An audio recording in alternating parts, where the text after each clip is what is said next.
I'm telling you now, I may be wrong. I'm telling you now, you'll hope I'm wrong. However, in my heart, I think I'm right. That's why I need to share what I'm going to share. Stick around.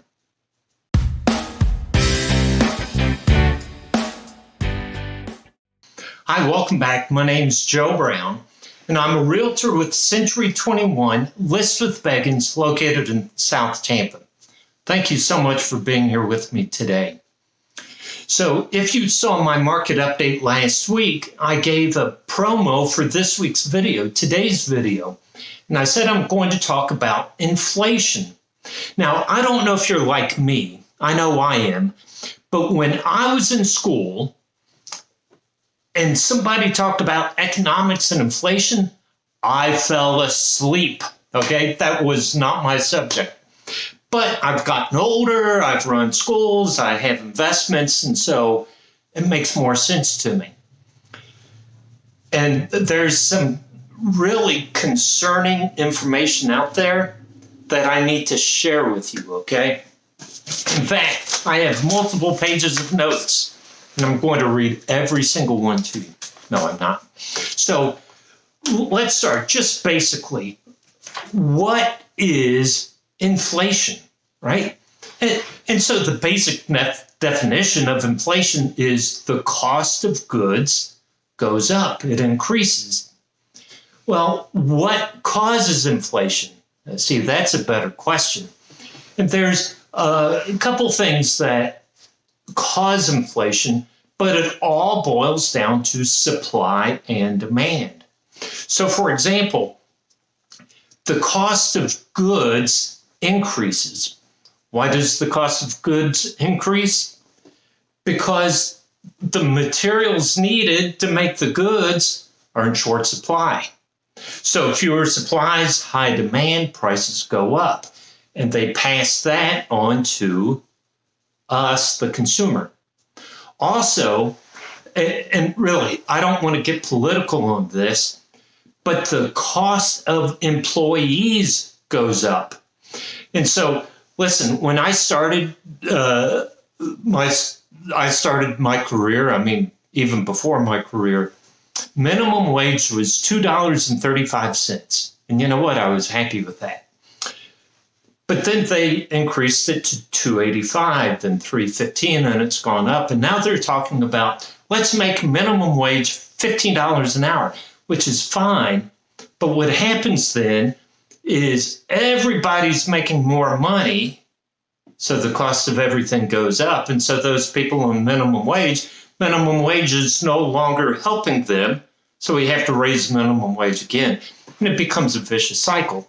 See, it all has to do with money in circulation. How much money is in circulation? And I have a graph to show you. So let's show the graph right here. And this is a 5-year graph showing the amount of money in circulation.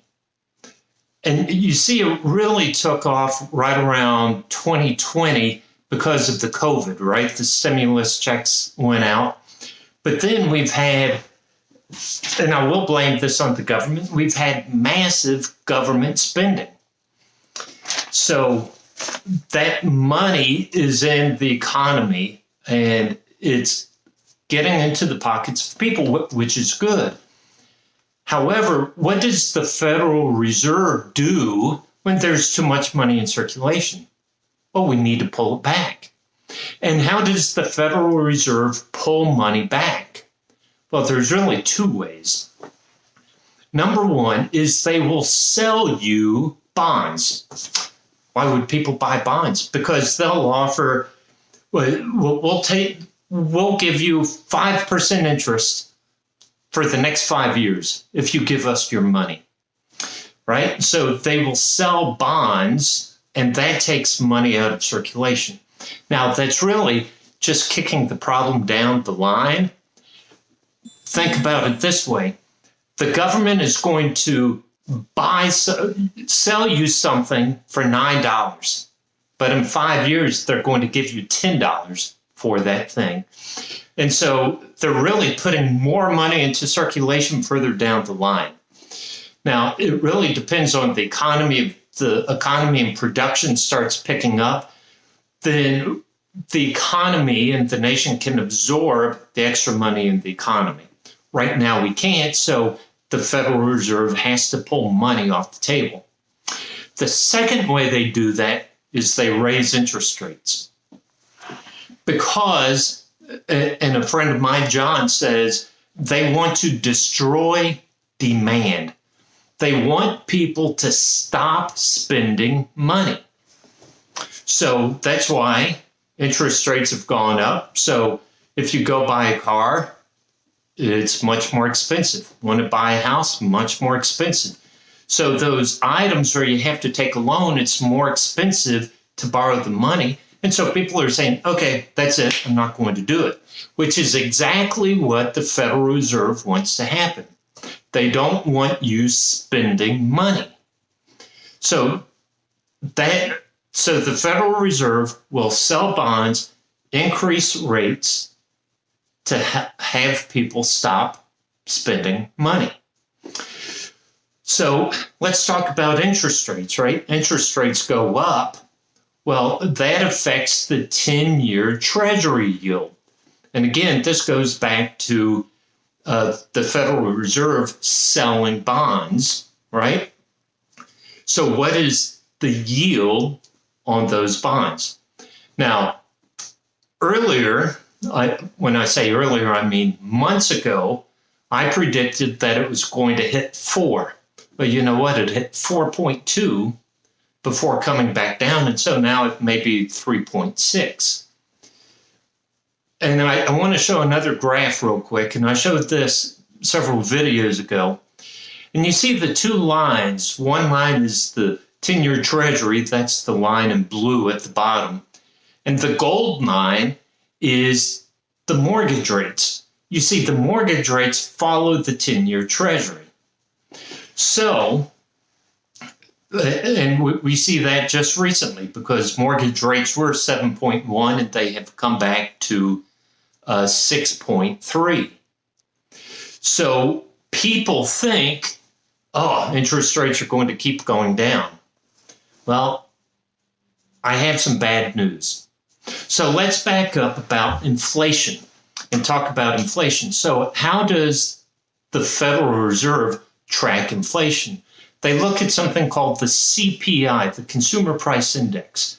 And this index looks at thousands of items across the nation.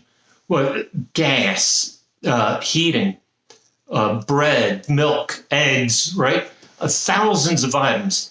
And they come up with an index, and it's that index, and they compare it to a month ago and a year ago to see inflation. Well, the last CPI, that number dropped. And we say, yes, inflation's in check. Well, I've got bad news for you. I think, and my honest opinion, and this is supported by some other economists, not that I'm an economist, is that what impacted the inflation number is the federal government released some of its oil reserves because gas prices were too high, right?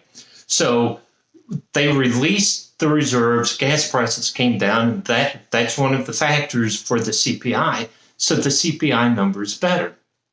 Well, you know what? And this has not been reported, even though it was an open statement.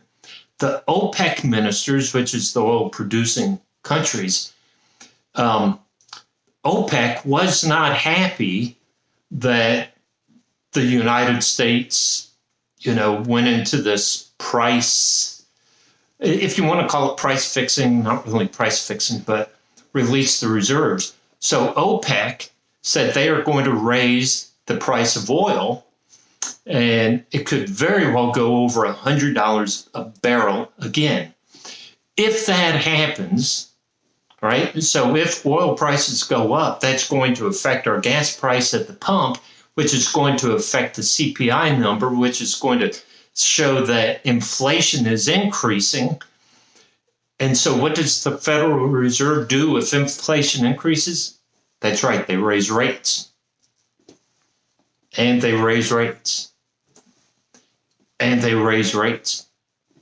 So go back to the chart I showed you with the 10-year Treasury. So right now it's about 3.5, 3.6. I think in the coming year, we could very well see that 10-year Treasury approaching 5. What would that do to mortgage rates? You'll see mortgage rates around 8%, maybe even over 8%. Right now we're at 6.5, 6.3.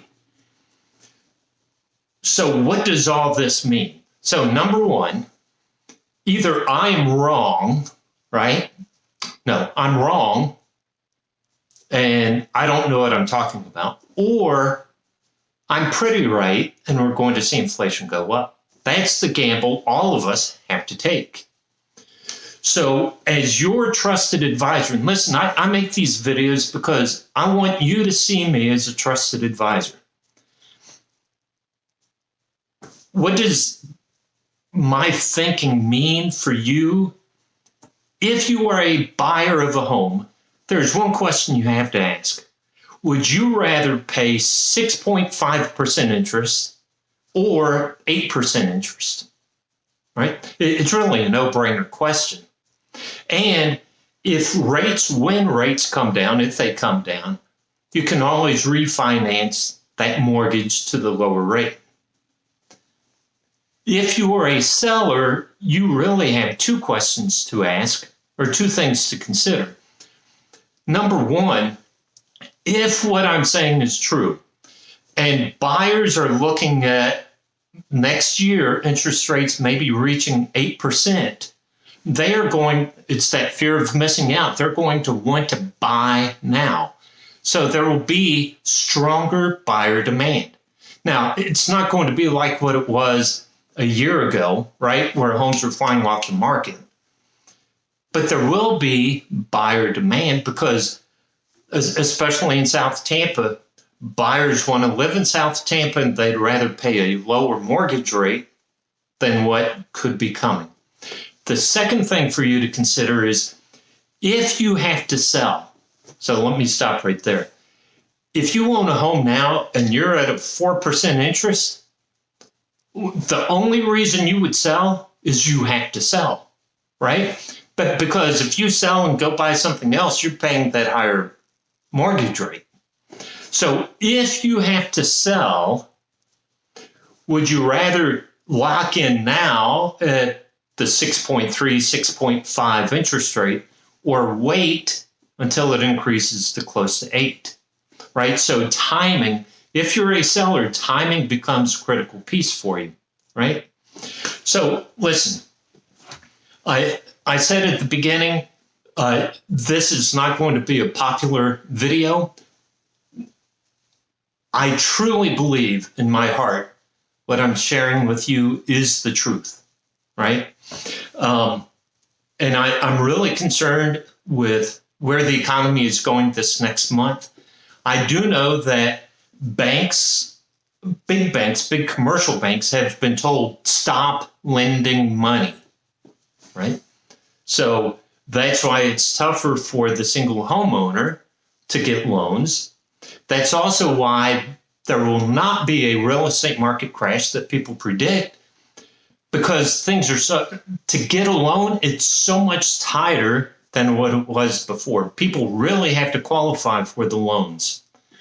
So we're not going to see the market crash like we experienced in 2008. We are going to see what people are asking for homes come down a bit. They're still going to have equity in the home, but it's the affordability adjustment, what people can afford for a house and what willers are willing to accept for their house. Those two have to meet. Anyway, listen, I enjoy sharing this information with you, even though it's painful. It puts me out there on the limb. So promise me this. If what I'm sharing with you happens, you'll regard me as a trusted real estate advisor, right? And share with your friends and family, hey, I know a guy who's pretty smart. So anyway, thank you for being here with me today. Be sure to share this with your friends and family who you think need this information. Check out my website, joebrownc21.com. Thank you for being here. See you next week.